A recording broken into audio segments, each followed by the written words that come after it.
And here we are once again, back. We're back. You poor viewer, you. We truly sympathize with you. And why do you watch me? I don't know. You must be some sort of train guy or something. Anyhow, welcome back. This is Simple Groundwork and Diorama Techniques. I am your host. I am your instructor. My name is Bill Grigg. This is episode number 36. And like clockwork, the man behind the camera, often copied but never duplicated, we have our infamous, our wonderful, our stupendous, our groundbreaking subject matter man, Dave, the clam bake cameraman. Woohoo! So welcome once again. What we are going to talk about today is getting back into a subject that you may have been working on, walked away from, and now you're coming back into it. So, this is when I wish we had the 2001 theme going. I'd like dim the lights and put on special effects, and it would rise out of the depths. And we'd have dun dun dun dun dun dun dun dun bum bum bum, and I'll forget all that fanfare crap. We're back to our C-47 Spooky gunship in 1/48th scale. Haven't been there. Oh, excuse me. Oh, I'm dropping dead right here. That's good. Live TV, we love it. Going back to this now. Let us take a look-see inside our marvelous new project. I have temporarily taken and put the fuselage together with elastic bands, and the only reason I did that is because I was very curious to see how my completed wing section, that's right folks, while you were all sleeping and resting and going to work, Bill was down here in the dungeon. Whoa, poor Bill. Bill was down here sanding like a madman, sanding out the rest of the wings. I was able to really fair things in. We had that little step gap on the tips of the wings. And as I was sanding this, I'll give you a little tip right now. As I was sanding this, this is what I kept doing.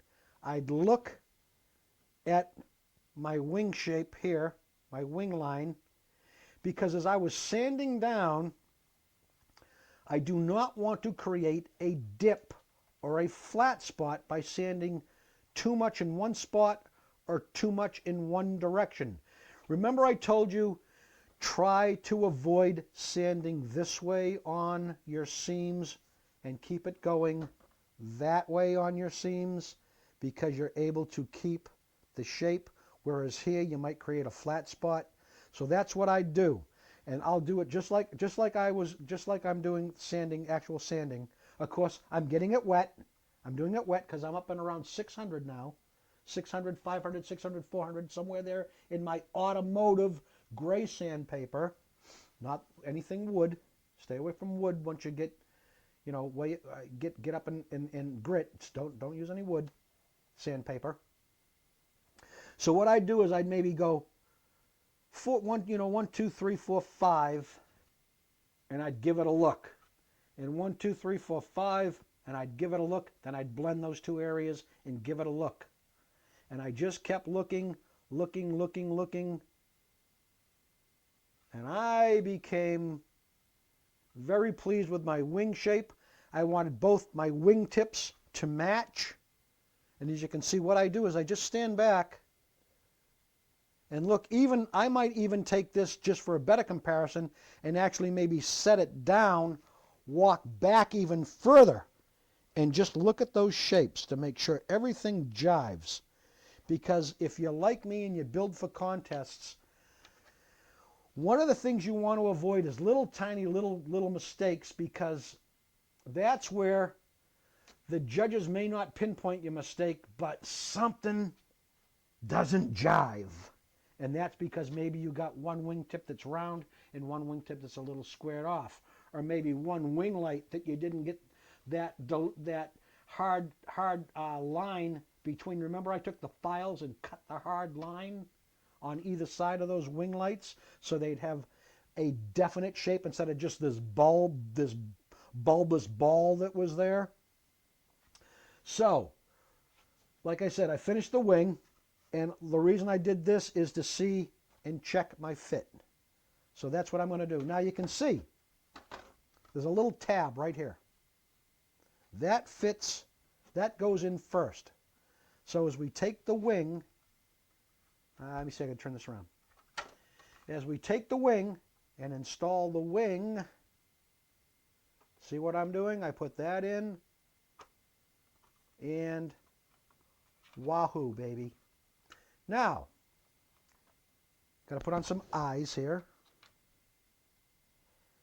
Now, this is dry fit. Dry fit. Don't put any glue in this and rock and roll like a crazy person or a train guy.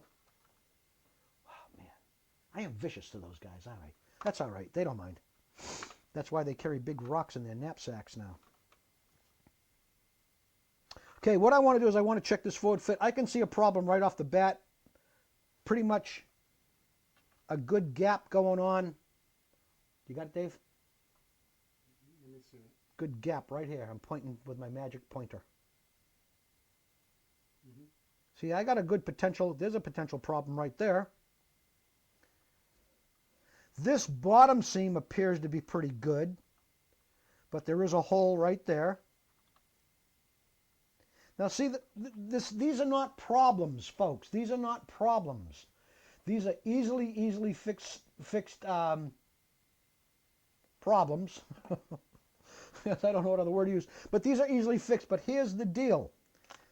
I've got raised lines running down here that do join each other for the ribbing of the fuselage, the way the skin is applied to the aircraft.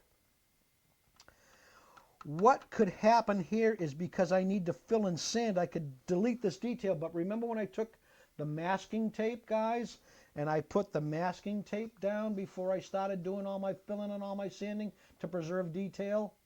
So that's what we would do here. We'd put some masking tape in here and do that to preserve the detail. And then if I did take the detail out, I would later go back in and either replace this with very thin pieces of stretched sprue, which you can do with a little liquid glue, not a problem. Or what I prefer to do is I prefer to put a straight line in there, and I prefer to give my loss of detail due to sanding, I put it back in and I represent the loss of detail with paint. And I would do that by shading and airbrushing. You can do it freehand with a brush, but you are much better off with this type of technique where you're putting back in detail or getting the ribs over the fuselage to join up where you sanded the top of the fuselage. You're much better off doing that with an airbrush because of the subtlety of shading that you can get, and it further creates the appearance that the raised lines are still there in the model. So you can do that. Now we come to the top of the aircraft. Now, I got to keep remembering in my brain that this is dry fitting. And as we come to the top, we'll show you right here. I see this seam at the wing root between the fuselage and the wing. I see this as a major problem. And you can see it. It's kind of prevalent on both sides. But then again, this is dry fit. When I put glue to this, this could change. This property could change. Now, as I'm dry fitting this, I also start to think about, well, what am I going to do about these giant gaps?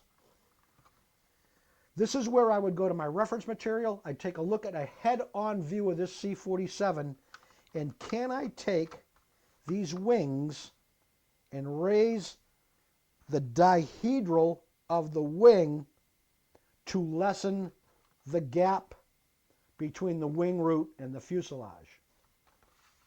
So I'd kind of be like this and pulling up. And if it kind of matches the head-on shot, that maybe I'll do myself, Dave. I'll do a body shot of myself. Maybe these wings do go up a little bit. A lot of wings do on aircraft. A lot of wings do. Maybe the wings go down a little bit. So therefore, when you get a load in the wing, as the aircraft is flying, the wings straighten out. You see on modern jets those lift things out here, Dave? Mm-hmm. You flying a modern jet, kids. You flying a modern jet. Look at the wingtip. Wingtip's going ding da ding ga wung ga ging ga gung.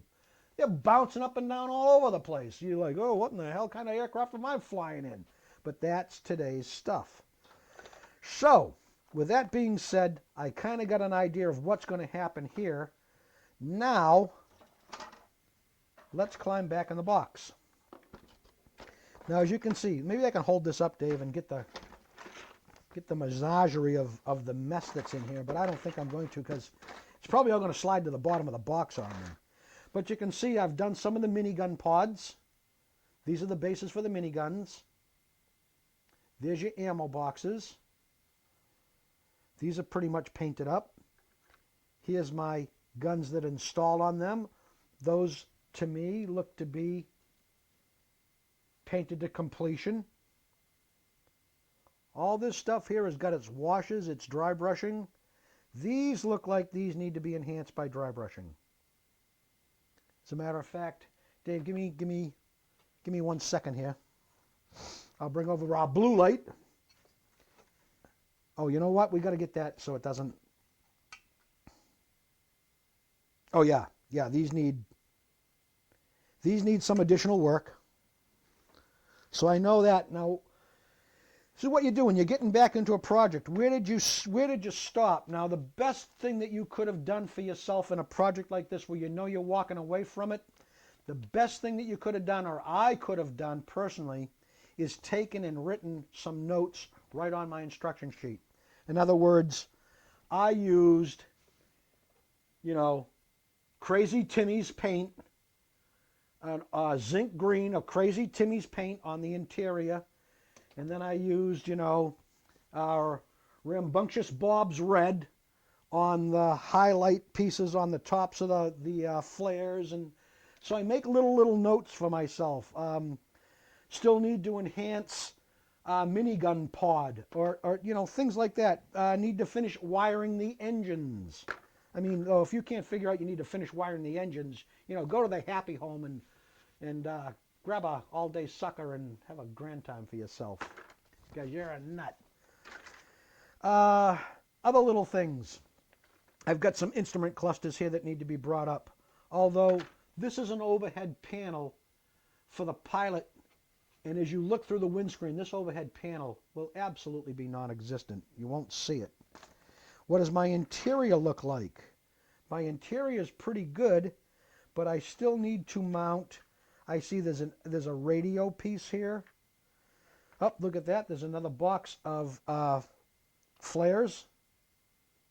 I think these are flare boxes. I don't believe these are ammunition because these don't carry any type of a cannon. All my landing gear needs to be painted. My propellers need to be painted. What's going on with my tail surfaces? Dave, do you remember if I sanded these or not? And I did sand these, didn't I? Yeah, these seem like these are really nice. And again, just let me give it a look-see, a little look-see here. Also, guys, always build under a good light. Like I say all the time, I build under a natural light. Oh! Yahoo! I must have only done one. Because this one here is El Ruffo.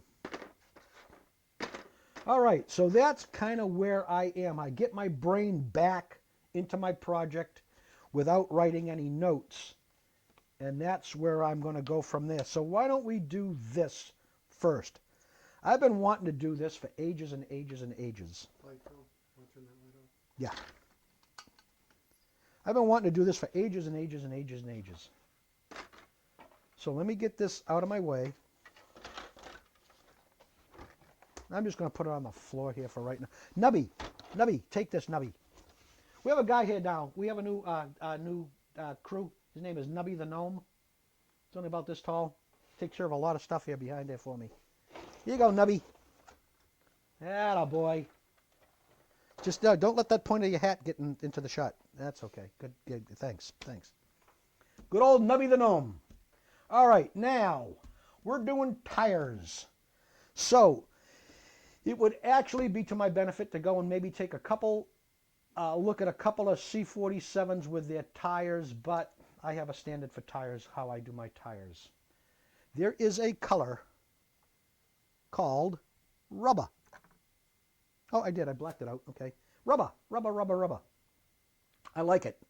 I use it as a starting point, not my color of my tire.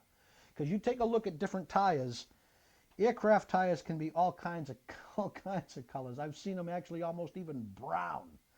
So keep that in mind. Now, the other thing I want to do is I want to check. I know I sanded these out. I know I did. The other thing that I might want to do on my tires before I paint, and absolutely I think I am probably going to do this. So I'll tell you what, give me 2 seconds and I'll be right back because I've got to do one thing to set myself up for this. So hang on. Be right back. Okay, like I said, I want to take care of these tires, but there might be something I want to do before this.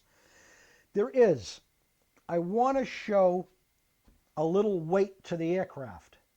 Now, aircraft tires are generally kept, I don't want to say underinflated, but aircraft tires a lot of times appear to be underinflated. That's not true. That's not true. They're not underinflated.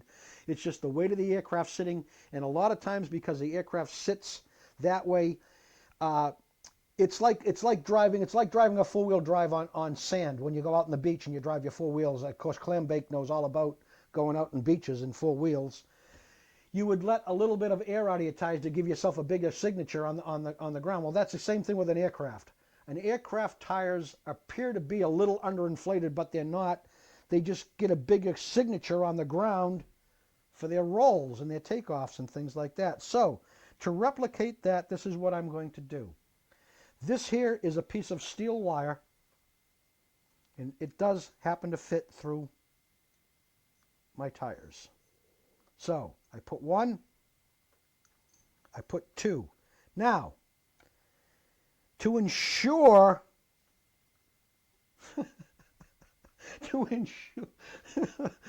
oh man, to ensure that I get an even sand, this is what I'm going to do. Take a little piece of masking tape and just, okay, and I also want to take it out where I've got the attachment points. Maybe we can show them that, Dave. I don't know if that will film.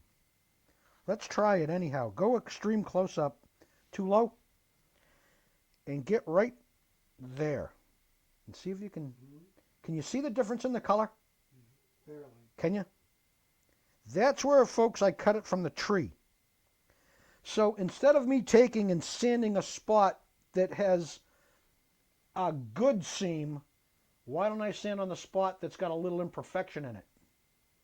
So what I'm going to do is I'll find those two on each tire. Take a look. Oh, this one's even worse. I'll do that side. And, boy, this one's nice and clean. It's only got one little spot. So now what I do is I take those two spots, I put them opposite each other, go to the other side, and I take a little bit of masking tape. And I just hold this together with masking tape. Now what this does, this ensures that when I start to sand to show some weight to the tires, this keeps everything in symmetry or symmetrical, or that's a good way to explain that, I guess. And now, watch what I do, folks. I got to do this flat. Oh, maybe I can do it on my magic sanding block with my little backup. Yeah, I can do that. This is great that we came up with this. They came up with this. Nice flat surface. Put your tire down. Now notice I'm going in a circular motion. Now why I'm going in circles is this ensures a good even sand instead of back and forth. Now what happens when you go back and forth? You can apply pressure on the stroke down and the stroke coming back.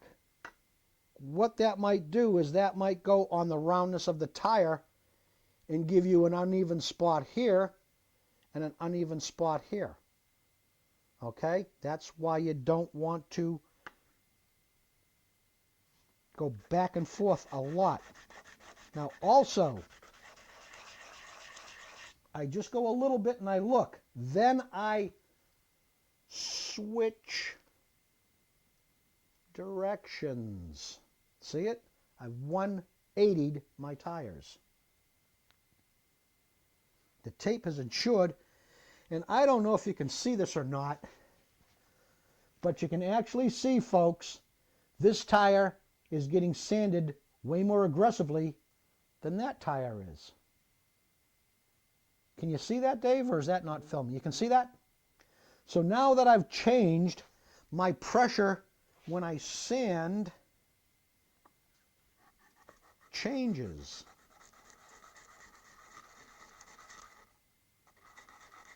And this is a time-consuming process. You've got to keep looking. Notice I do not sand aggressively for a long time. I only do a couple, and I look.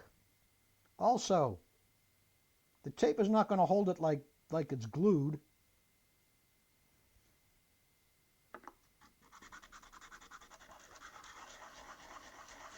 Notice the circular motion still. And that was kind of aggressive. But that's exactly what I got. Oh, wasn't that nice? Isn't that sweet, sweet, sweet? Now, if you can take a look at those tires, you can actually see the flat spot in the tire. See it? See that, gang? Okay. So that's pretty good. That's going to give me just a little bit of showing weight in the tire. There's also aftermarket products you could go and buy, and you can actually buy resin cast tires that have a bulge in them that represents the weight. The thing that I find with those resin cast tires and the bulge is, baby, if you got that much bulge in an aircraft tire, you better be going to the air pump and putting some air in those freaking tires, because that company has just represented them a little bit bold for the scale that they're in. Okay, I see one thing I need to do here. Now I'm going to take these and I'm going to get really kind of bold, and I'm just going to put one tire down and kind of give it a little additional. The other thing you want to do when you're sanding, avoid rocking back and forth. That will obviously get rid of the flat spot. This is not an easy technique to accomplish. So, novice modelers, you may want to shy away from this, whereas more advanced modelers, you could try this technique.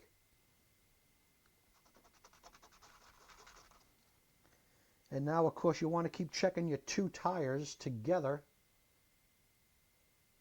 because lo and behold, believe it or not, this technique can actually cause your wing, let's do it like this, to sit, when you sit your aircraft down, you might have one wing that's higher than the other, a little bit lower. It happens. It's all because you didn't pay attention to what you were doing while you were flattening your tires. You were just in there willy-nilly going for broke, flattening your tires. You don't want to do that sort of stuff. But then again, you don't have to flatten your tires. You don't have to do this. I'm just trying to show you that what you can accomplish by using a kit straight out of the box without buying all this aftermarket stuff and getting hundreds and hundreds of dollars into a piece that you take to a contest. You take it 5 or 6 times a year. You get these, man, I'm going to get myself in so much trouble. You get these lousy, stinking pieces of wood with a piece of brass on the front that's got you. God, I can't stand trophies. I've never needed any acknowledgement to tell me I'm good at what I do. I don't need no stinking plaque to tell me that. But, I digress. I digress a lot. But then again, I have certain views and opinions about things that other people do not share. But I don't care about trophies. I like, although I shouldn't say that because I like them It lends to my wall of credibility when I get clients down here that, well, how good of a model maker are you? Well, look at the wall. And those appear to be pretty good. I'm liking what I'm seeing. The other thing you can do is make them set them down. Take a look at them. Oh, look at that. Can you see them? Mike's going crazy. My mic is going crazy. What am I, scratching? Yep. Okay, that's better. Better? Lo and behold, look what I see.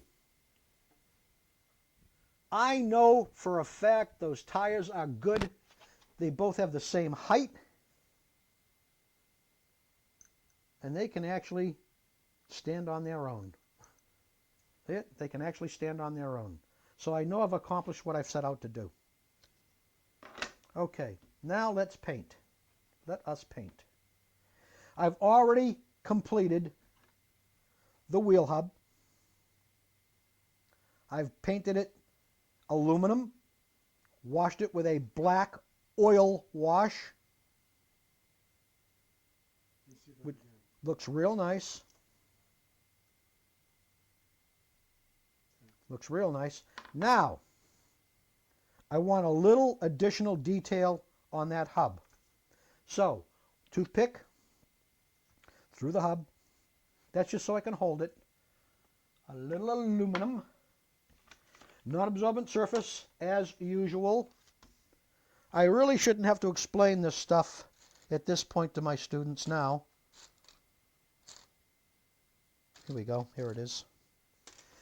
Also, you notice when I pick up my stirrers, I just don't pick up any stirrer. I try to pick up one that probably already had aluminum on it.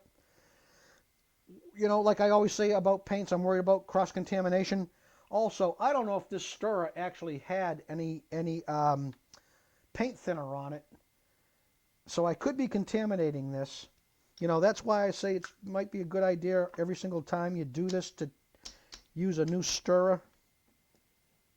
And again, with a metallic paint, notice I'm not stirring my paint. I'm taking it from the bottom, putting it onto a non-absorbent surface, and doing my carrier film and my pigment mixing on my palette, not in my bottle, but that's only with metallics. If this was just, well, you'll see it when I do the other paint.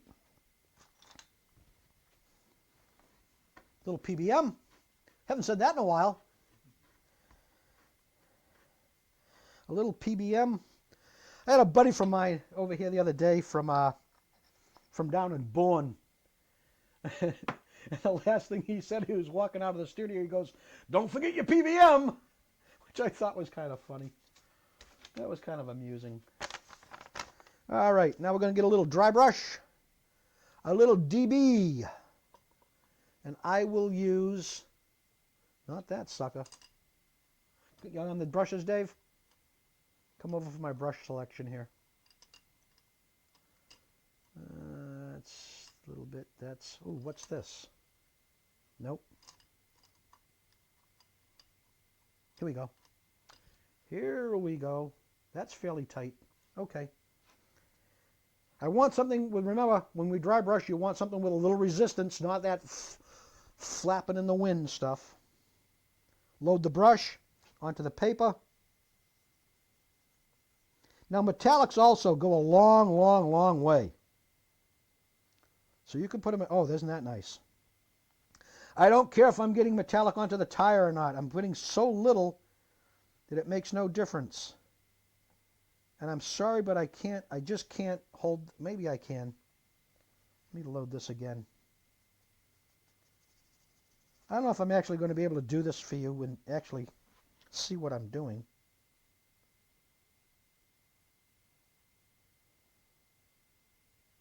But just nice and light. The other tire. Nice and light. And I'm just enhancing that hub just a little bit. We'll give them a before shot, Dave.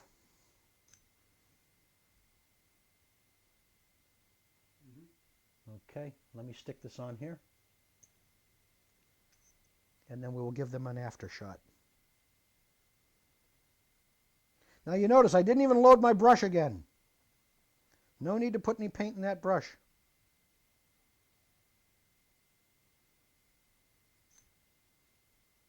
And there's the after shot. See how much better that looks? And that was just a little tiny bit of paint. Not much at all. So what do? We immediately get everything out of our way. Grab our thinner. Clean our brush. ASAP. Especially with metallics. And remember what I said, folks, about you may want to separate your brushes to where you only use certain brushes for metallic paints. Metallics have a tendency to cling to your brushes. And a lot of times if you go in and you're going to paint a guy's uniform or something, you know, you switch from a subject like an aircraft and you go into a figure and you're going to do a Confederate soldier and you start to paint. The next thing you know, what's the little flaky flakes in his jacket? And it does happen. It does happen. I've had it happen. So that might be something you want to do is, you know, separate your brushes to brushes that you use for enamels, brushes. You know, I've done it. You see it. I've got brushes for enamels, brushes for oils. And I've really been meaning to do a brushes for metallics, but I just never seem to get around to it. Okay, now, the next step in brush selection is critical. Is very critical. And I'm probably going to start, I know I am, not probably going to start. I'm going to start with that brush tip right there for these tires. Okay, put that down. Open up our rubber. Get a stirring stick. And what are we doing, Dave? Stirring the paint. Attaboy, stir your paint. Oh, Dave, our rubber has turned to rubber. I need to go to a hobby shop. I'll be right back. I'll be right back. All right, folks, I took that long and arduous journey to my local hobby shop. And I'm back. Now, I want to have a good brush tip to start out with. And usually what I would do is I would form the old brush tip with some spit on my fingers and get the tip back, but I didn't put the brush away in that fashion. So here's a trick. Here's a little trick for you. Take your brush, wet your brush with a little thinner. This is a good trick. Go onto a piece of paper and watch what I'm going to do. I touch my tip to the paper. See what I'm doing? I'm rolling that around.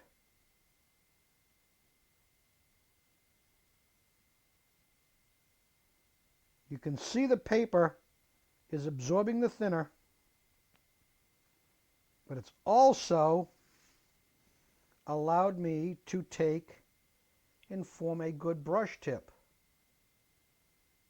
which will hold once I load it with paint. It will hold.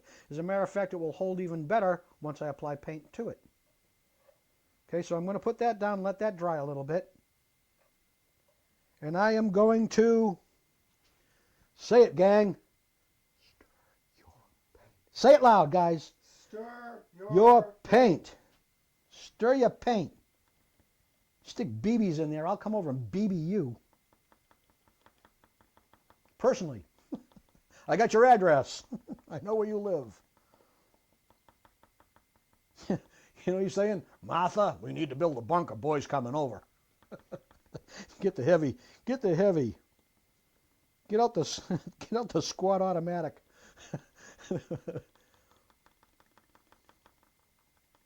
Alrighty, that looks good. That's actually, I shouldn't say looks good. That's feeling good in the bottle. Again, you know what? I think it's time to change non-absorbent surfaces.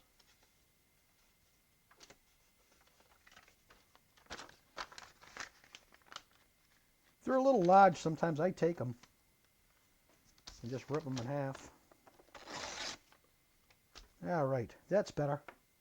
Geez, these need to be thrown away.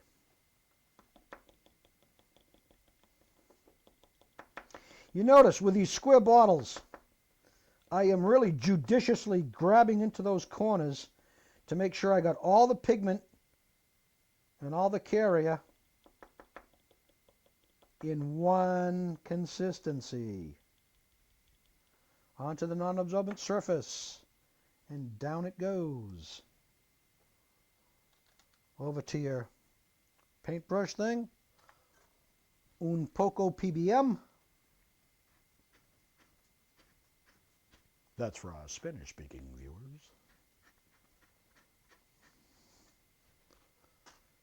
Und into here. Now, this is critical. Now, maybe I will close this up a little bit even. This is critical now to be steady, steady, steady with your hands. Notice I'm not up here painting. I am down on a surface. I pick up the paint and I go. Now watch how I start the tire. I go into it to start because the tire slopes down into the rim. So to keep that marcation line, I need to get into it, not, how do I want to say this? I don't want to start dead not here. I want to be out and then work in. Okay? Sometimes I talk so much I lose the paint in the brush.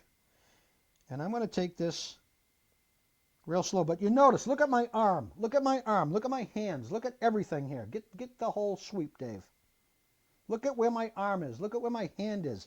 I am down solid. Generally, messy painting is done because you're up winging in the wind. And I just pull it slow. See it? Just pull it slow. Also, when I get to the end, I do not try to contour that around with the radius of the circle. I come straight out. Okay? Now I go back in, I turn the tire, and I do the same thing. I start out off the rim and pull into the rim.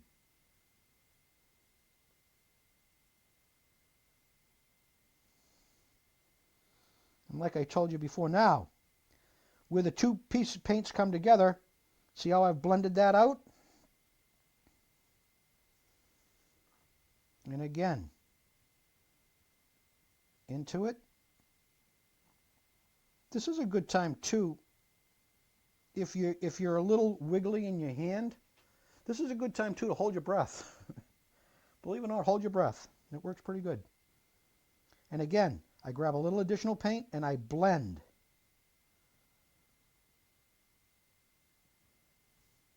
If the paint gets a little thick, what I would do is I would touch to the thinner, and I mean literally touch to the thinner, get a little on this, unload onto the piece of paper, reload with paint, and go again.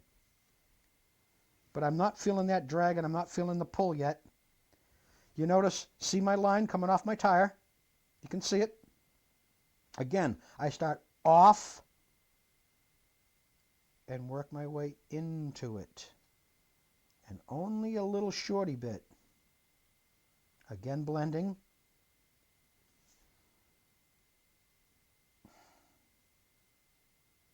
Sometimes too, folks, under these photographic lights, I don't get the exact light I need. But I don't want to go all blue and pull over the high intensity right now. Also, okay, now I'm going to blend the whole sidewall. And only the sidewall. You notice I'm not going onto the flat of the tire. I'm just getting the sidewall.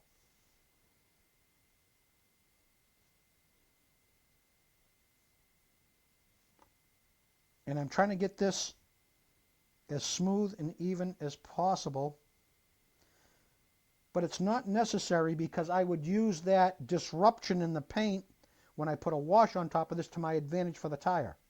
But I don't want it mountainous, I don't want it God, you got a tire like that, you better go change your tires. And now to smooth this out, that's exactly what I'm going to do. Exactly what I said. I need to go in and just touch. We don't have an overhead camera, and there's no way you'd get in this bottle for this technique anyhow. But literally, honest to God, folks, I'm just going and just touching the surface. There it is. There it is. There it is. Oh, hello. See what I got? Just a little bit. See it? Just a little bit. Now I'm going to take that. Hold it up again. See, it's just a little bit. Just a little bit. See it? Yeah. It's wet. It's wet. It's wet. My brush tip is wet. But it's not sopping. I'm going to go back into the top of this tire and almost use that thinner. It's almost a dry brush technique. And that's going to level out that little dip in the paint. And this is something you're going to, guys, this is something you're going to have to try on crappy pieces, because you don't want to be doing it on a piece that you're working on until you perfect this technique, because you could get so much thinner that when you start to try to dry brush this out, you could burn through, and now you're going to go to your bare plastic. Because, like I say, I don't prime. I don't believe in priming. And I know a lot of people that are just like, oh my God, you don't prime, you're so wrong in that. And it really is kind of true, but I don't prime. Just never have. Okay, now we go to the opposite side, get this out so we don't tip it over. Close things up. I'm pretty viscous. Is that a Don King word? Viscous. Viscous. I'm pretty viscous still. Don King, this is incredulous. Okay, now again, out in this tire, I want you to see the whole process of painting this tire. I know this is like, go beat yourself in the head with a hammer. But see it? See how that flows in there? Because my paint is getting a little dried out. Also, I should really be under a really intense light. But I'm doing all right. I'm doing okay, as long as I keep this little process going right here. And I truly mean, man, just tap that tip. If you get too much, you're going to make a mess. And that's just the way it is. Now go back into where the paint's starting to dry a little bit, work this a little bit, give myself a little bit of a working pool. I don't care if this gets a little thin either. Might go onto my, yep. See how I went out to a test piece just to know where I am before I started to apply it to my finished piece? If you're not sure, check it out. Wow, was that nice. Man, I didn't even come straight off of that time. I just kept with a contour.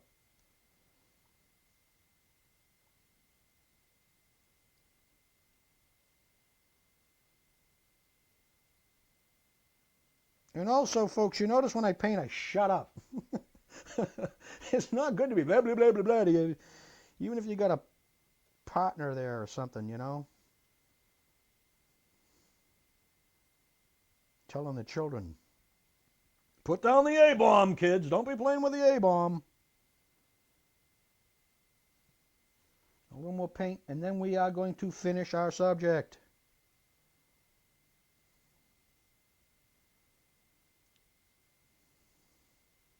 Blending, blending, blending.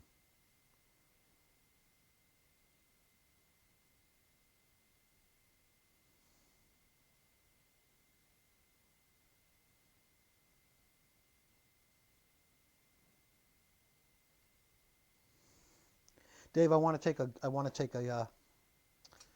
a looky look. Go! Oh, Scary Mary right here.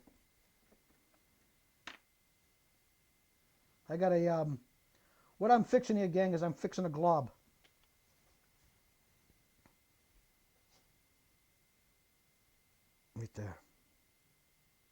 Yikes. That's better. Now notice I didn't fix it with just straight out thinner. I fixed it with a little color into it.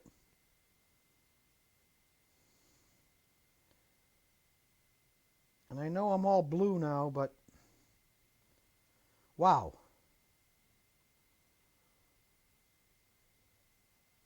Wow. Oh, my goodness. Okay, that's it. That's it. That's it. That's it. That's it. Now, I don't have an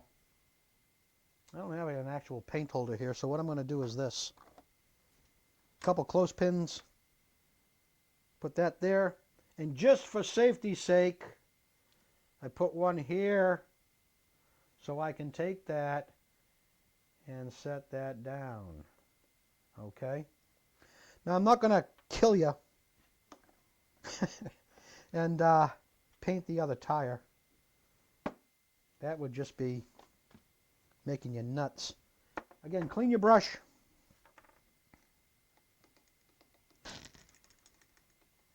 I think we're probably going to take a little break.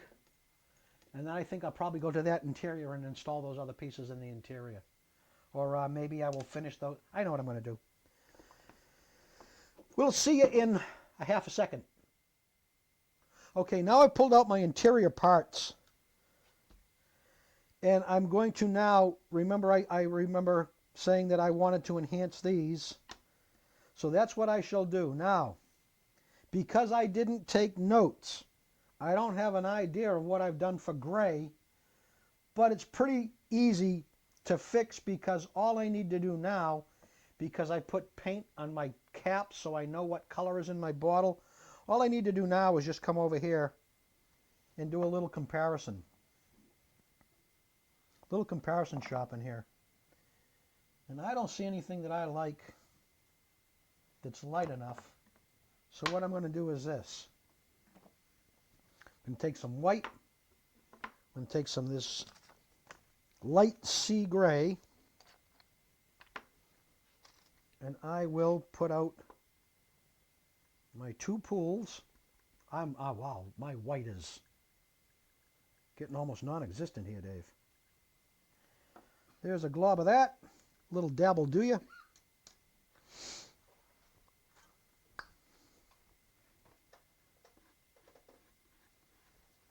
Never without the old PBM. Put that back. Might as well put this away. I won't be using that for a little bit. And my light sea gray.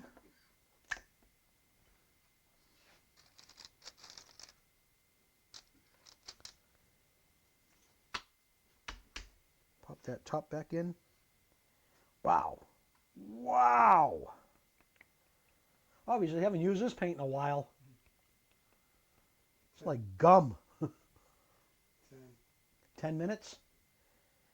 We got a 10-minute left in the show. In episode number 36. I hope you are learning something here by watching me build. Not just throwing gum at the screen.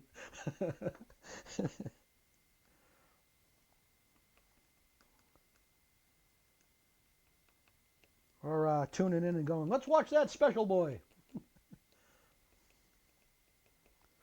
Alrighty. That seemed to be pretty good. And you can see, you know, one thing I like to do with this, and I say this all the time, is I like to show the total process of everything I do.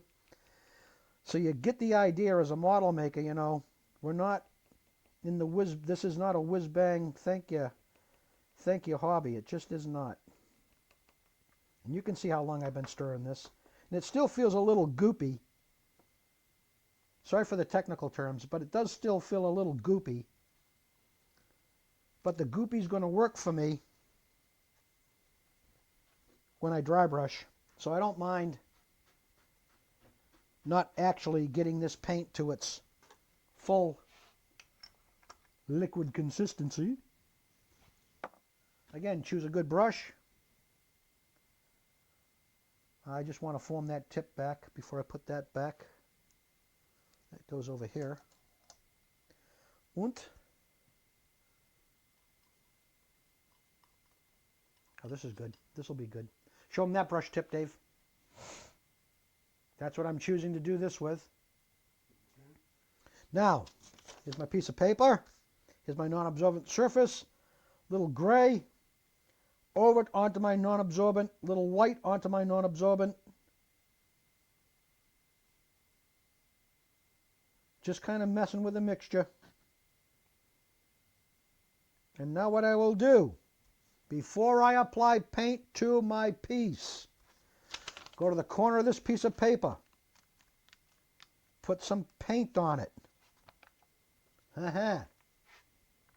Put it next to it. That will work fine. See it? That will work fine. We'll get a close-up of this before.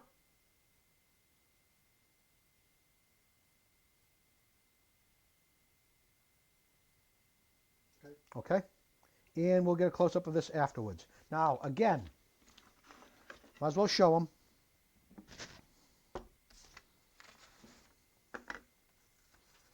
Dry brush this out so you can see it. Now see, you see, too bad you can't feel this in your hand. I'm getting a little tug on the paint, which I'm liking. Right out there, right out there. This is what we're looking for. Right out there when you dry brush, right there.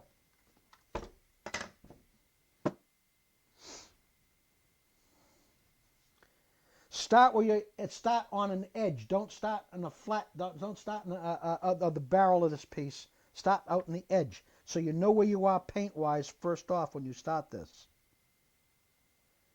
5 minutes. Okay. Notice I grabbed the piece a little bit, and I'm just in there, just giving it a little enhance. Now these pieces are actually a little tight together to actually dry brush, so I'll probably just do one. Because we're down to what, Dave? 5 minutes, 4 minutes? About 4, yeah. About 4 minutes? Yeah. So I don't want to rush through this, guys. But I just want to give you an idea of what I'm doing. And I'll just minorly do this. This will take additional work, which I will do off camera. But I just want to get you a little bit on here to show you the before and after. Make sure you go all your sides. Reason I got my finger on the top is so the work does not move and wobble around, so I can control what I'm doing. I probably should reload a little bit and get these pieces a little farther apart. But that's not it. And now, not that these are a completed piece, but they're better. They should be better than what they were. Okay. Put that down. Clean my brush, because we're right down to the end here of episode 36. It is drawing to a close. I ain't drawing nothing. What are you talking? What are you drawing? Drawing to a close? That's like further ado, you know. Without any further ado, well, I didn't know there was any ado around me. It's all in French. I know, and I'm standing in it. Ah. Sorry, Nubby. Oh, man. I think I just stepped on Nubby's head. Oh, Nubby the gnome, the poor little nub. All right, so now, before we say goodbye, this is what I'm going to do. Take a look-see inside my constructions. And just all I want to do is get an idea as to where everything's going to sit. It would be this picture here, Dave. Got it. Okay, so that gives me a little idea. Here's my parts. Booty, booty, booty. I've got this installed. Everything's installed. Cockpit seats. Our very inexpensive seat belts. Our completely gorgeous radio compartment, which goes bye-bye. Should probably rip all that equipment out and save that for a future project. But anyhow. Once again, the clam bake and I hope you learned something. If you didn't, I think I got a student over here shaking his head. Nope, didn't learn nothing. But that's all right. He's a Lima salesman, so what do we want with him anyhow? Get away from me. So on behalf of me, my clam bake cameraman Dave, and simple groundwork and diorama techniques. I am your host. I am your instructor. Please, I hope you are learning something and not just going, let's watch the whack job, paint today. So you take care, you keep on building, you keep on trying these techniques, and they will work for you, and you will be able to develop your own techniques out of what I show you. Thanks once again. Come back and see us on episode number 37, when we will actually shoot streamers out of my head. Yeah, good luck with that one. All right, you take care. Come back. See us again. Bye-bye.